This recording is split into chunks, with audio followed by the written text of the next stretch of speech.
Uffiċjali tal-Pulizija mid-Dipartiment tal-Investigazzjonijiet Kriminali ssoktaw bl-investigazzjonijiet tagħhom dwar il-bomba l-Ħamis fil-għaxija nstabet imqabbda mal-vettura fi triq Sant'Antnin fil-Fgura u li fortunatament ma sploditx. Fil-mira tal-bomba kien hemm in-negozjant Mario Xikluna. Sorsi qrib l-investigazzjonijiet tal-Pulizija konfermaw ma' One News illi fl-aħħar sigħat il-Pulizija sejħet għal Xikluna biex jgħinha fl-investigazzjonijiet tagħha. Dan bit-tama li jidentifikaw il-mottiv wara din il-bomba u min wettaqha. One News jinsab informat li l-Pulizija komplet tifli sew il-bomba mal-vettura ta' Xikluna. Dan wara li l-bomba ma sploditx u ġiet żarmata f'operazzjoni delikata mis-soldati fih dan it-taqsima tal-isplussivi tal-Forzi Armati Maltin.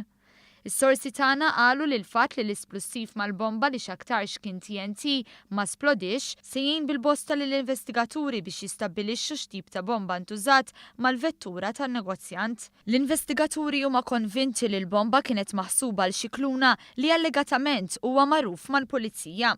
L-istess sorsi żvelaw li s-sim card li kien hemm mal-bomba tinsab f'idejn investigaturi. Dan wara li s-sim card baqgħet mhix miftiefsa wara li l-bomba ġiet attivata iżda ma ħadetx.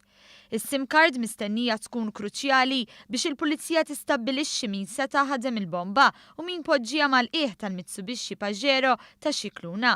L-investigaturi mistennija jiddeterminaw ukoll meta nxtrat is-sim card u minn fejn ġiet attivata l-bomba. One News jinsab informat ukoll li l-bomba li ntużat f'dan il-każ mhix simili għal dik li ntużat biex splodiet il-karozza tal-blogger Defni Karwana Galizja. Nifhmu li l-Pulizija qed tinvestiga b'reqqa wkoll filmati li setgħu nġibdu minn kameras tas-sigurtà li ġew elevati minn residenzi illi hemm fit-triq.